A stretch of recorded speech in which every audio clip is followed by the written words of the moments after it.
जय Shri Ram जोगीस।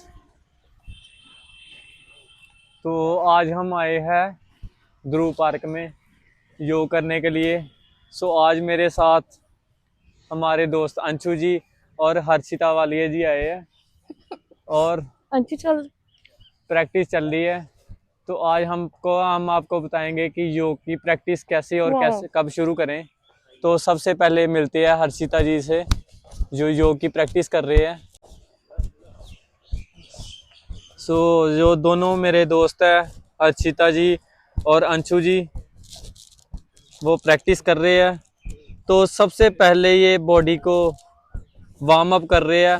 Warm up करना बहुत ही ज़रूरी होता है क्योंकि वार्म अप करने से हमारी बॉडी हरकत में आ जाती है, एक्टिव हो जाती है और हम आसन को आसानी से कर सकते हैं। क्योंकि स्टार्टिंग में आसन करने से कई बार हमारे इंजरी होने के चांसेस रहते हैं, क्योंकि बोलते हैं कि अगर योगा से इंजरी हुई तो बहुत मुश्किल से ठीक होती है। तो अगर हम इसको वार्म अप करके बॉडी को करेंगे तो बहुत ही अच्छा रहता है। ये इन्होंने वार्म अप किया, उसके बाद ताड़ आसन कर रहे हैं। ताड़ आसन के लिए आप सीधा स्ट्रेट खड़े होके हाथों को इंटरलॉक करके एड़ियों को उठाते हुए ऊपर की ओर सामने देखते रहना है एक स्थिर बिंदु पे।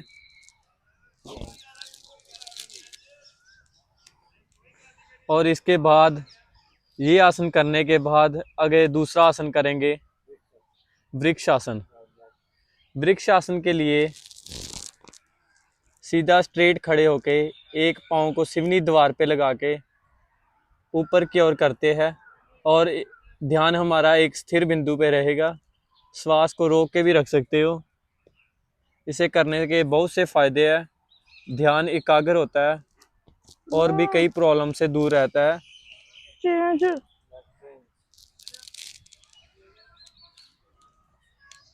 पहले एक साइड किया, फिर दूसरी साइड किया।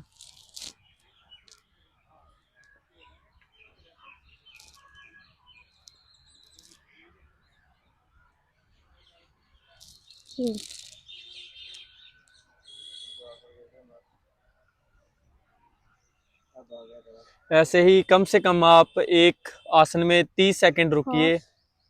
30 सेकंड रुकने के बाद फिर अगला आसन करिए। इससे आपकी फ्लेक्सिबिलिटी बढ़ेगी। अर्ध चक्कर आसन, इसको बोलते हैं अर्ध चक्कर आसन। इसमें आप अपनी कमर को पीछे की ओर करते करते हैं, जिससे आपको इंजरी आने के चांसेस कम रहते हैं। स्लिप डिस्क, कमर दर्द से राहत मिलती है से, जो अपनी सेहत को फिट रख रहे हैं। तो अब हम कर रहे हैं पादहस्त आसन। पादहस्त आसन में आप हाथों को नीचे लगाते हुए घुटनों को पकड़ के, अपने एड़ियों को पकड़ के घुटनों के साथ सर लगाने की कोशिश करें।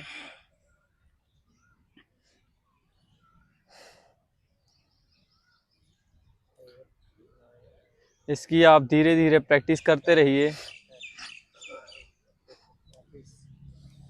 जैसे ही आप नीचे गए वैसे ही आपको ऊपर आना है। आने के बाद ध्यान को सीधा करते हुए अब हम ये किए खड़े होके करने वाले, अब हम करेंगे बैठ के करने वाले। जैसे हमने पहले खड़े होके किए आसन, अब हम कुछ आसन बैठ के करेंगे। सबसे पहले आप वज्र आसन में बैठ जाइए। वज्र आसन में बैठने के बाद सबसे पहले करेंगे मंडूक आसन। मंडूक आसन के लिए आप अपने हाथों की मुट्ठी बनाएं और श्वास को सबसे पहले लंबा पेट में भरें और श्वास को छोड़ते हुए धीरे धीरे नीचे की ओर झुकते जाएं और श्वास को सारा बाहर निकाल के पेट को खाली करके सिर को नीचे की ओर रखें। ध्यान बिल्कुल हमारा सीधा रहेगा। इसको आप कम से कम जितना भी आप 30 सेकंड 40 सेकंड रोक सकते हो। डायबिटीज़ वालों के लिए, पेट दर्द वालों के लिए, पेट में किसी भी तरह की प्रॉब्लम है, वायु विकार को दूर करता है और भी इसके बहुत सारे फायदे हैं मंडूक आसन। इसे आपको डेली सुबह और शाम जरूर करना चाहिए। यह आसन खासकर ज़्यादातर ध्यान रखें कि खाली पेट ही करें। उसके बाद हम करेंगे गौमुख आसन। गौमुख आसन के लिए सबसे पहले आप एक पाँव को नीचे रखिए और फिर दूसरे पाँव को ऊपर रखिए। घुटने के ऊपर घुटना आएगा और जो घुटना ऊपर की ओर रहेगा वही हाथ ऊपर की ओर से लेके जाना है और पीछे हमें इंटरलॉक करना है। इंटरलॉक दोनों हाथों को पकड़ के रखना है, ऐसे ग्रिप करके रखना है।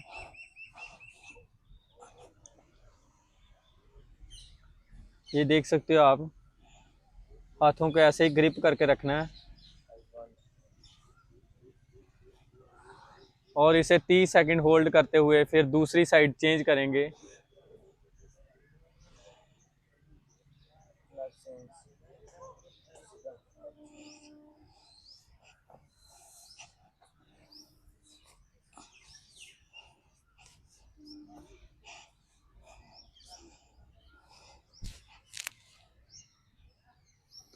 दोस्तों, योग एक ऐसा माध्यम है जिससे हम आत्मा को परमात्मा के साथ मिला सकते हैं और सबसे बढ़िया नेचर के साथ जुड़ने का मौका मिलता है। हमें आत्म ज्ञान होता है, आत्मा का साक्षात्कार होता है, जिससे भगवान को पाने के लिए, अपने परम पिता परमात्मा को पाने के लिए आसानी होती है और हमारे शरीर की शुद्धि हो जाती है। क्योंकि सबसे पहले शरीर की शुद्धि करना ही ज़रूरी होता है। शुद्धि के बाद ही अगले पड़ाव शुरू हो जाते हैं। योग के माध्यम से हम अपने शरीर का शोधन करते हैं, उसको दृढ़ करते हैं, स्थिर करते हैं और आत्मा का साक्षात के जरिए हम मोक्ष का प्राप्त करते हैं। तो याद रखें कि इसे सुबह और शाम हमें किसी भी टाइम एक वक्त ज़रूर करना चाहिए। तो कम से कम इसे आप आधा घंटा, 1 घंटा, 1.5 घंटा, जितना भी आपको समय मिले योग ज़रूर करिए।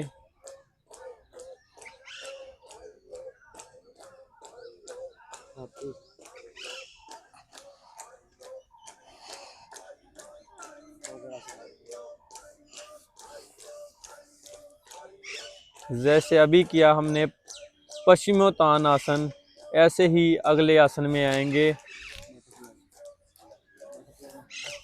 अब हम करेंगे बटरफ्लाई। बटरफ्लाई एक्सरसाइज बोलते हैं, लेडीज़ के लिए सबसे उत्तम माना जाता है। कई तरह की प्रॉब्लम को दूर करता है, पेट के रिलेटेड, गर्भाशय के रिलेटेड और भी कई तरह की प्रॉब्लम को दूर करता है। इसे आप सुबह और शाम कर सकते हैं।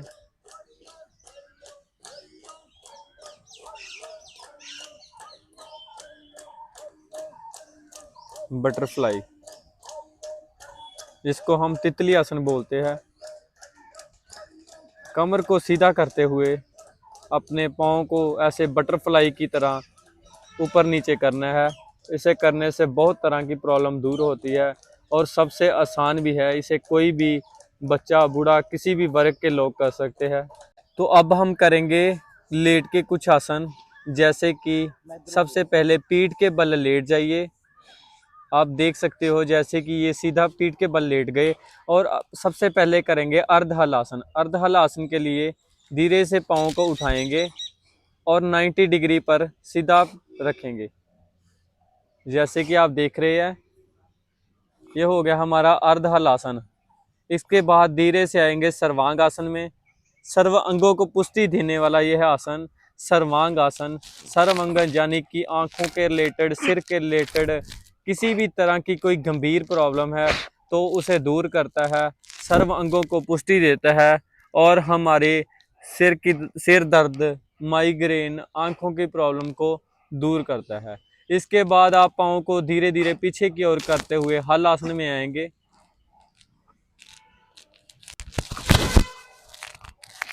जितना आप मैक्सिमम कर सकते हो करके रखना है और इसे होल्ड भी करके रखना है। इसे आप कम से कम 30 सेकंड तक होल्ड करके रखिए। पीछे पंजों को फ्लैट करिए। फ्लैट करते हुए पीछे हाथों को सीधा रखते हुए कुछ देर रोक के रखें और धीरे से जैसे आप ऊपर गए वैसे ही हमें धीरे धीरे नीचे की ओर आना है।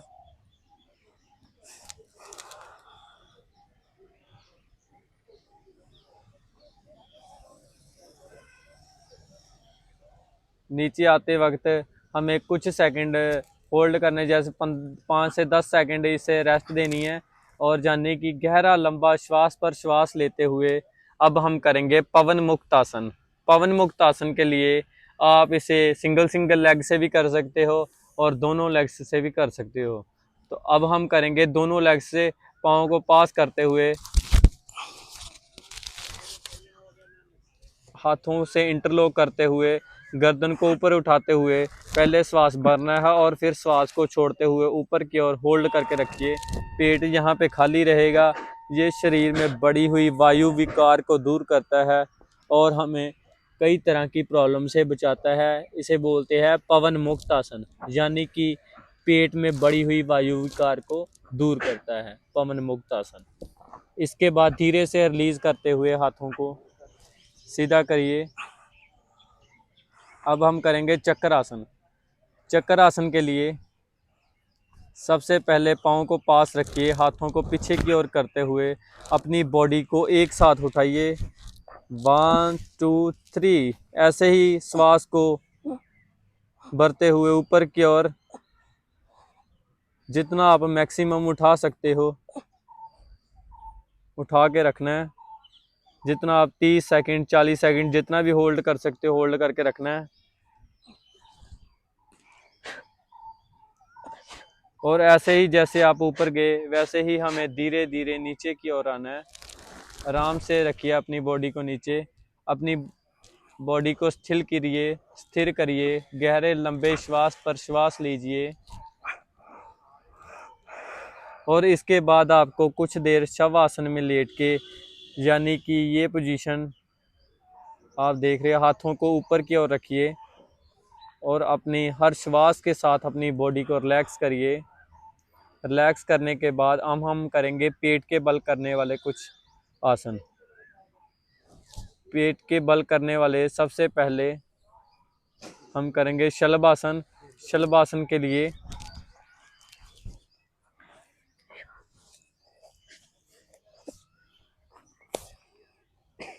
पाँव को ऊपर की ओर उठाते हुए कुछ देर होल्ड करके रखें, जितना आप कर सकते हो। ऐसे ही आप इसे कम से कम 30 सेकंड तक होल्ड करके रखें।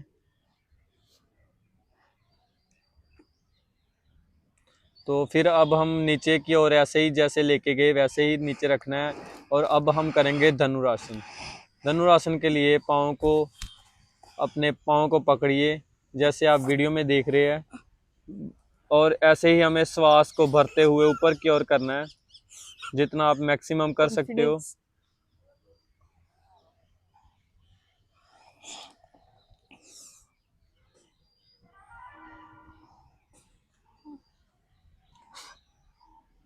करने के बाद धीरे से ऐसे ही हमें छोड़ना है, जैसे आप ऊपर गए वैसे ही हमें नीचे आना है।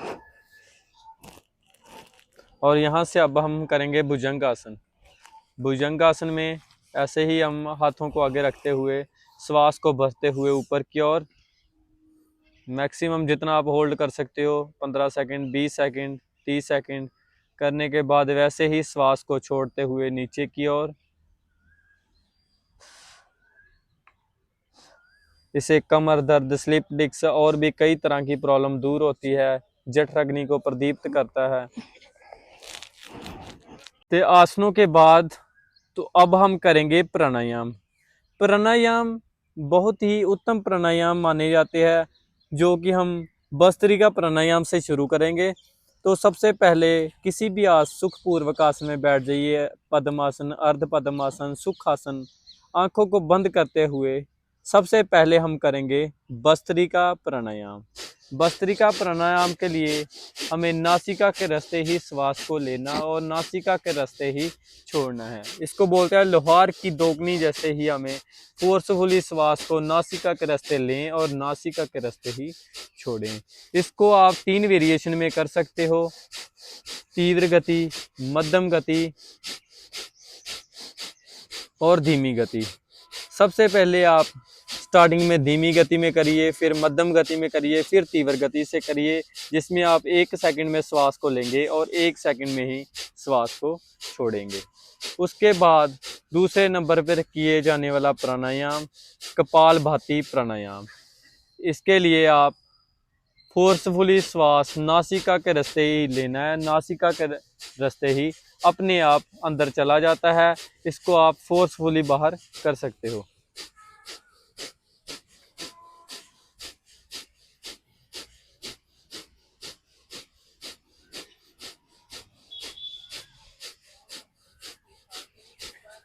करने के बाद तीसरे नंबर पर किए जाने वाला प्राणायाम सूर्य भेदी प्राणायाम।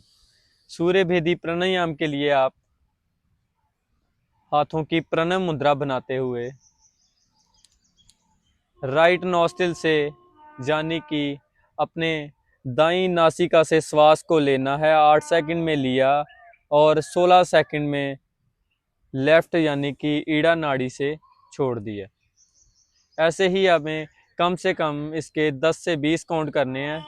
इससे हमारे शरीर में गर्मी तत्व बढ़ता है, कफ दोष का निवारण होता है, गले की प्रॉब्लम ठीक होती है और भी कई तरह की प्रॉब्लम से हम दूर रहते हैं। इसके बाद हम करेंगे शीतली प्राणायाम।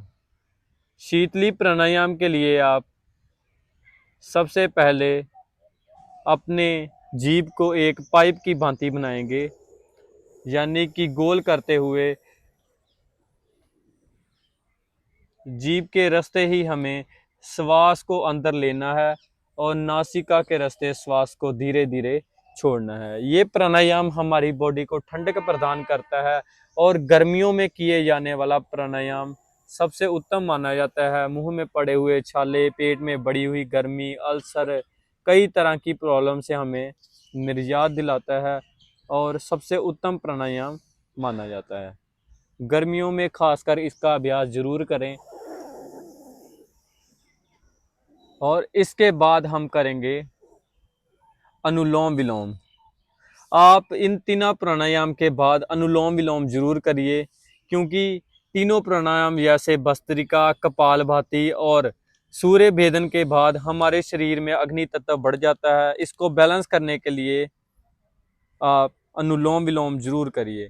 जैसे आपने 60 स्ट्रोक किए तो आप इसे कम से कम 2 या 3 मिनट, 5 मिनट, जितना भी समय मिले प्राणायाम अनुलोम विलोम जरूर करना चाहिए। ये हमारी बॉडी को बैलेंस करता है, अग्नि तत्व जो बढ़ा हुआ है उसको कंट्रोल करता है, क्योंकि ये तीनों प्राणायाम हमने किए ना उसमें अग्नि तत्व बढ़ता है और ये हमारे बॉडी को नॉर्मल करता है। इसके लिए आप प्रणव मुद्रा बनाते हुए ईड़ा से श्वास को लिया और पिंगला से छोड़ दिया, यानी कि लेफ्ट के रास्ते लिया और राइट के रास्ते छोड़ दिया। फिर हमने राइट से लेना है और लेफ्ट को छोड़ देना है। ऐसे ही एक साइकिल कंप्लीट करते हुए इसके आप कम से कम 3 सेट करिए। इसके कम से कम आप 5-10 मिनट करिए। करने के बाद अगला प्राणायाम भ्रामरी प्राणायाम। भ्रामरी प्राणायाम के लिए हमें ओम का गूंजन करना है, भ्रमर करना है, ता जो नाद की उत्पत्ति हो। इसके लिए आप षण्मुखी मुद्रा बनाते हुए अंगूठे को कान पे और उंगलों को, एक फर्स्ट फिंगर हमारी आईज पे रहेगी, दूसरी फिंगर नोज पे, तीसरी फिंगर अपर योर लिप्स और लास्ट फिंगर आपकी लोअर लिप्स रहेगी। और इसे करते हुए श्वास को लेना है। सबसे पहले लेते हुए कुछ क्षण आप कुंभक लगा के ओम का नाद करते हुए नासिका के रास्ते ही श्वास को छोड़ना है।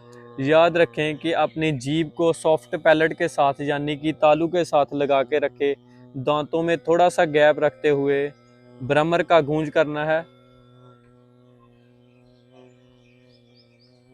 और ये करने के बाद आप हाथों को नीचे करते हुए जो भ्रमर किया ओम का नाद उसको महसूस करना है, अंदर ही अंदर महसूस करिए और हाथों को तेजी से रब करते हुए एनर्जी को अपने आँखों पर, मुखमंडल पर, अपने पूरे शरीर पर महसूस करते हुए अपने हाथों की हथेलियों की ओर देखते हुए हाथों को खोलना है, अपने परम पिता परमात्मा, अपने गुरुजनों का नमस्कार करते हुए, धरती माता का नमस्कार करते हुए, ऐसे ही हमें योग को कंप्लीट करना है। इसके बाद आप ध्यान भी कर सकते हैं, योग निद्रा भी कर सकते हैं। इसके बाद मन को शांत करने वाले अभ्यास करने चाहिए। धन्यवाद। आस करता हूँ कि आपको हमारी वीडियो अच्छी लगी होगी। आज हम करेंगे, इनसे पूछेंगे कि आपको योग के माध्यम से क्या क्या फ़ायदे हुए। जैसे कि सबसे पहले हम अंशु जी से पूछेंगे कि आपको योग के माध्यम से क्या क्या फ़ायदे मिले। हाँ जी अंशु जी, आपको योग के माध्यम से क्या क्या फ़ायदे जय श्री मिले। राम मेरे सभी दोस्तों को। जय श्री राम।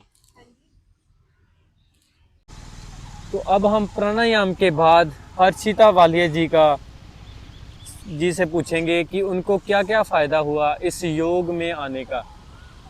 हाँ जी हर्षिता जी, जय श्री राम जी। जय श्री राम जी। तो आपको क्या क्या फ़ायदा हुआ योग में आने के बाद।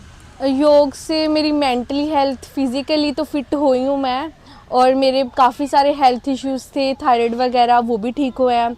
सो मैं तो यही कहना चाहूँगी कि जिम से तो योगा बहुत ही बेटर है, ठीक है, जो हमारी मतलब फिज़िकली हेल्थ को भी अच्छा करता है और हमारे अंदर से इंटरनल एंड एक्सटर्नल बॉडी को भी फिट करता है। सो सभी योगा करिए, मैं तो यही सजेस्ट करूँगी सबको।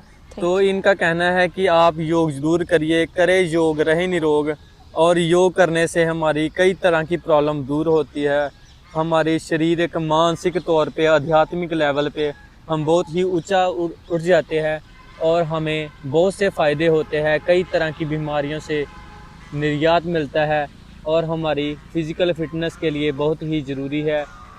कहने का मतलब, करो योग, रहो निरोग।